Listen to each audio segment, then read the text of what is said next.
Hello, friends. Welcome to the NEET PG Tips. I am Dr. Bimal Chai. I am a practicing consultant, senior, onco anesthesiologist and liver transplant anesthesiologist based in Ahmedabad. कई सारे मैं questions देख रहा हूँ, कई सारे comments आते हैं. मैं बहुत ही खुश हूँ लोगों के रिसेप्शन से, जो मेरे वीडियो को रिसेप्ट कर रहे हैं, उसे परसीव कर रहे हैं और ये सोचते हैं कि मैं इनको गाइड कर सकता हूँ, मुझे क्वेश्चंस पूछ रहे हैं. तो ये है कि आज मुझे एक बहुत ही अच्छा क्वेश्चन है. एक ने बोला कि भाई क्या फैमिली प्रैक्टिस और मेडिकल जो है फिजिशियन एमडी मेडिसिन और फैमिली प्रैक्टिस में कोई डिफरेंस है? या कई जगह पर है जो फैमिली प्रैक्टिस है वो पीजी कोर्स होता है और एमडी मेडिसिन भी एक पीजी कोर्स है, ये हम जानते हैं. जी हाँ, डिफरेंस है. देखिए, आप अगर वैसे से कंपेयर करेंगे तो फैमिली प्रैक्टिस मेडिसिन जो होता है, फैमिली प्रैक्टिस मेडिसिन में वो सभी स्पेशलिटी को वो टच करता है. सभी का basic first line of approach होता है, लोग फैमिली फिजिशियन को ही करते हैं. मान लो आपको कोई छोटा गायनेक प्रॉब्लम हो गया, एक पीडियाट्रिक पेशेंट हो गया, एक जीरियाट्रिक पेशेंट हो गया, एक छोटा सर्जिकल प्रॉब्लम हो गया, तो या एक मेडिकल प्रॉब्लम हो गया, तो लोग पहले अपने फैमिली फिजिशियन को ही अप्रोच करते हैं. मान लो बैक पेन हो गया, यानी कोई जॉइंट पेन हो गया, कुछ भी हो. मान लो आपको एक्सरे करना है, आपको यानी हमारा स्कैन करना है, मान लो आपको कोई ब्लड टेस्ट करना है या कुछ ओवर द काउंटर दवाई के अलावा कुछ करना है.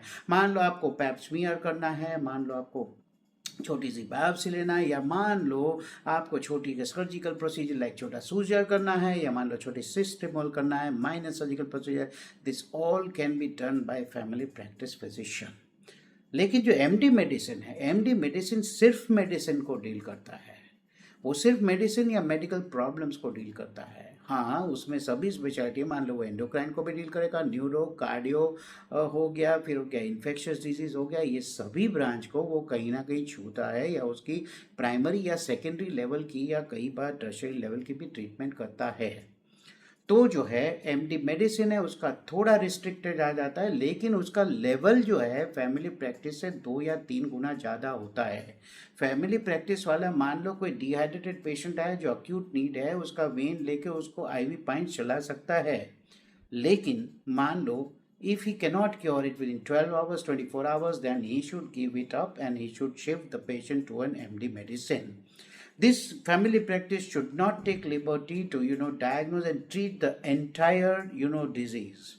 मान लो अगर आपको हिपेटाइटिस हो गया, मान लो आपको टाइफॉइड फीवर हो गया, एंट्रिक फीवर हो गया, ब्रूसेलोसिस हो गया, इस तरह का जो कोर्स हो गया, या फिर कॉम्प्लिकेटेड मलेरिया, कॉम्प्लिकेटेड डेंगी हो गया, तो आपके ये स्कोप है थोड़ा लिमिटेड होता है. इनिशियल प्राइमरी मैनेजमेंट कीजिए, अगर वो ठीक हो जाता है फॉलो अप कर सकते हो, ठीक है.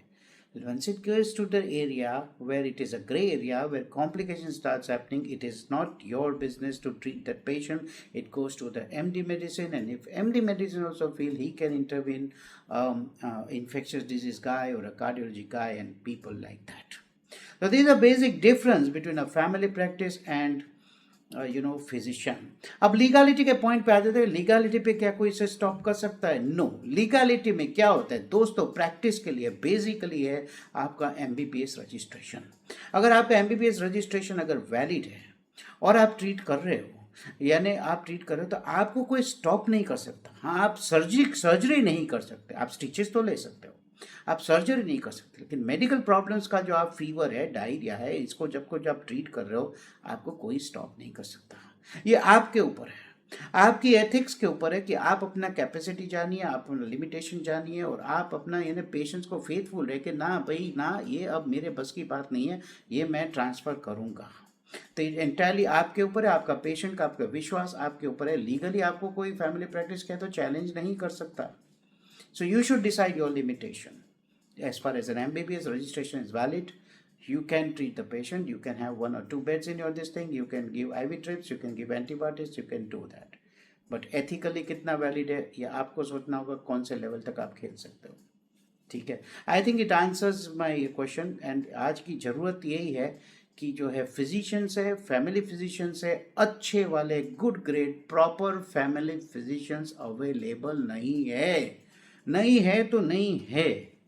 इतनी एलिट टाउनशिप सोसाइटीज़ होती है, जैसे मेरी जो है, जिस टाउनशिप में मैं रहता हूँ, इतनी एलिट सोसाइटी है.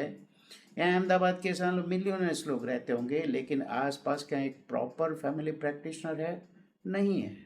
फैमिली प्रैक्टिसेस मेनली जो है, जो जनरल फिजिशियंस है या जो है जिसको जनरल प्रैक्टिशनर बोलते हैं, is captured by mainly the ayurvedics, BAMS and homeopaths, that is I think whatever homeopathic physicians, इन लोग ने ही कैप्चर की हुई है।